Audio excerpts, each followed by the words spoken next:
Well, LeBron James has always been very complimentary of Allen Iverson. He even called Iverson his second favorite player growing up after Michael Jordan. But as a basketball role model, Iverson rated #1. LeBron told the Bleacher Report, I didn't want to be Michael or Magic. I wanted to be Allen Iverson. Stephen A., I don't know why. I think I know your answer, but does this surprise you about LeBron? Not at all. When you look at what LeBron has done off the court, whereas people would say that has no relation to Allen Iverson at all, it actually does. Because one of the things that Allen Iverson, one of the reasons why he's so revered by his contemporaries within the NBA is not just because he was electric as a basketball player. It's because he did things his own way. He didn't confine himself to conventional wisdom. He does, to some degree, he bucked the system. Now, obviously, there are things that he wishes he would have done differently. Nobody knows that better than me. He and I talk all the time. Skip, you know I love him like a brother.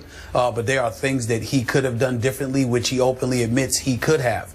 But by and large, when you see guys harboring a strong level of admiration for him, it's based upon the fact that he didn't comply with what society said you're supposed to be, what you're supposed to look like, what you're supposed to dress like, how you're supposed to carry yourself, who you're supposed to get along with, the company that you're supposed to keep, etc., etc. And although you can look at a bevy of things and say you wish Allen Iverson would have done that differently, the overall message that comes with it is independence. And that's what a guy like LeBron James aspires, not just for himself, but for other professional athletes more so than anybody.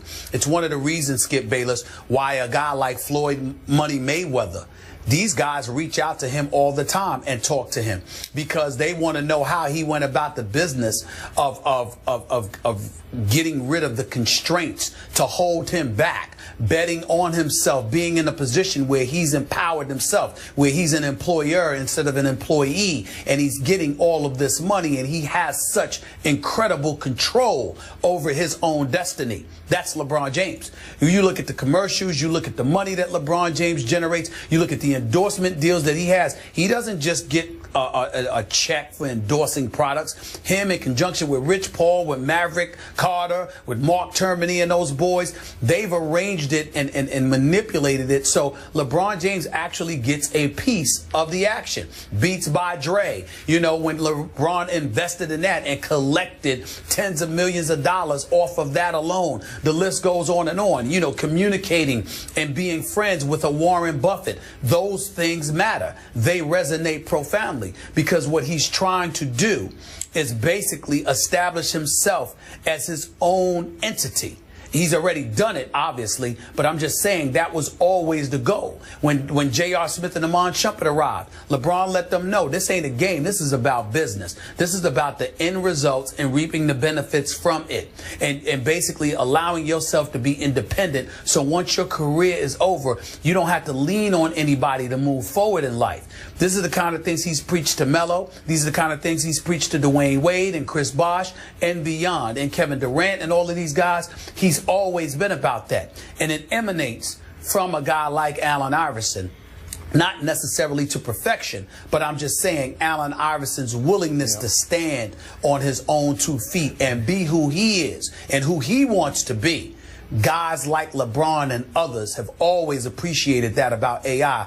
That is why he will be loved eternally by these players. Yeah. You are uniquely qualified to comment on this. Obviously, Allen's story didn't have the happiest ending, although I think it's getting a little happier now that he's starting to get his life back on track. Significantly happier. Yeah. Significantly happier now. Yes. So I appreciate that. I must admit, more from a distance, I was a little surprised when I first heard LeBron talk about how much he idolized AI. I get it because of the cool factor. Allen Iverson, to me, was the coolest basketball player ever. And in part, it was because he broke that mold. He did not let convention or expectation constrain him. And there was much more to be respected, even admired about Allen's game to me, and you know it very well, Stephen A., but was there ever a gutsier player, a more courageous player? How many nights did you watch him drive the basketball again and again and again into those trees, among those 7-footers, and what was he, 6 feet tall maybe?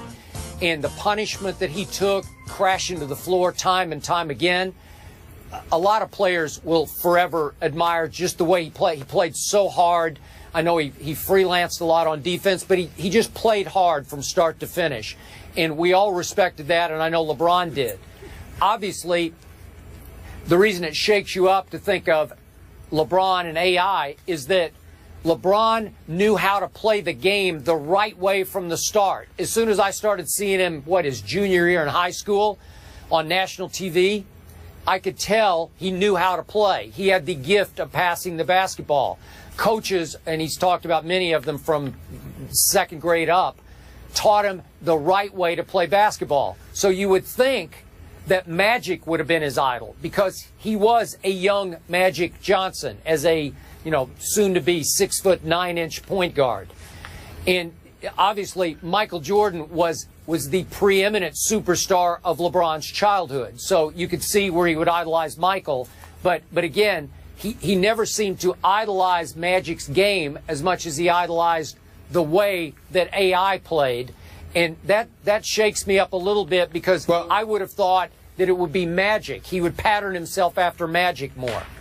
Well, the reason why he didn't pattern himself after Magic more, Skip, I'm sure you can appreciate this, is that Magic, obviously Magic and Bird were responsible for taking the NBA to another stratosphere.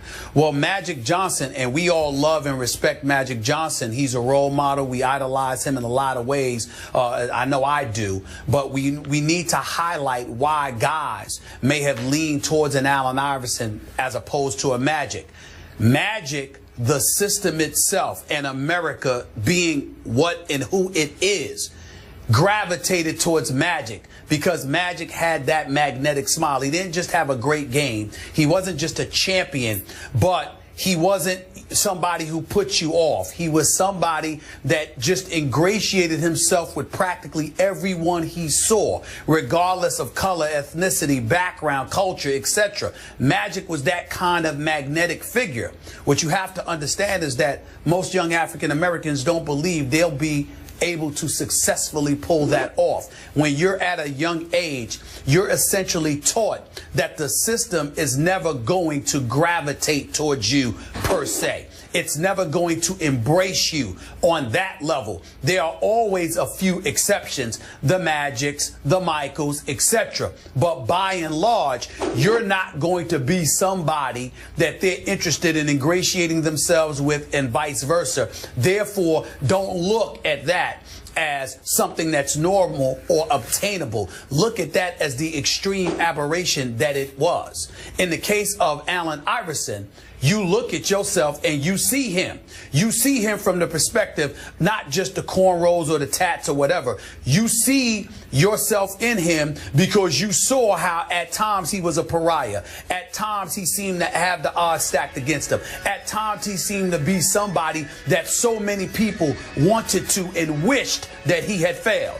But he succeeded anyway. So you're talking about perseverance. You're talking about resiliency. You're talking about a die-hard mentality, overcoming all the odds, the bowling alley brawl, being incarcerated, being granted clemency by the governor of Virginia at the time, Douglas Wilder. All of these things that transpired spoke not just to the greatness of Allen Iverson, the player, but it was indicative of something that the entire African American community could relate to from an historic perspective. So if you're a LeBron James and you're on the come up, even though you know and hear about the greatness that appears to be imminent when it comes to you, you're looking at yourself and you're saying, who am I in all likelihood most relatable to? Who is the pioneer that's going to set the path that I'm destined to follow in? That would be Allen Iverson, not Magic Johnson. Okay, so you brought up Floyd Mayweather Jr. Yes. Would you agree that Magic Johnson has been as successful in business as Floyd has been, just on earning power? And I know Floyd obviously had to buck the system to make the money. I don't know. It'd be close, but Magic didn't. Yeah, Magic didn't have to buck the system to become a wealthy man and a very successful businessman. Yes, he went with the flow. He went with the system, while Floyd bucked the system and did it his way and pulled it off. Yeah. So, but the flip, but here's I know you're right. It's two different things, but it also speaks to exactly what I said.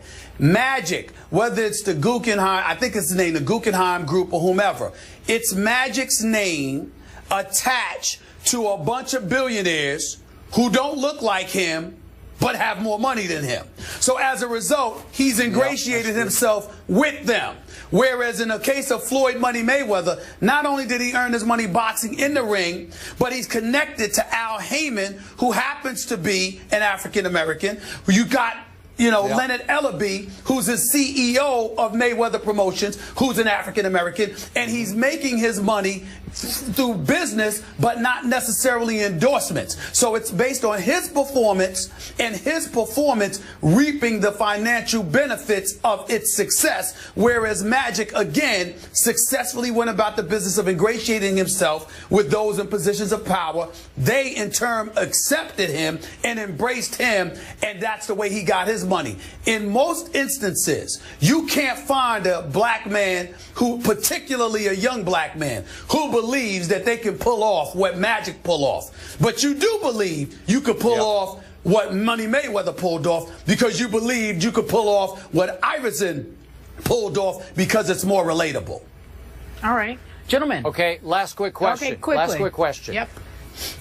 Okay, so Stephen A., is LeBron pulling it off in business more like Magic or more like Floyd? More like Magic, because America, the masses, has embraced LeBron.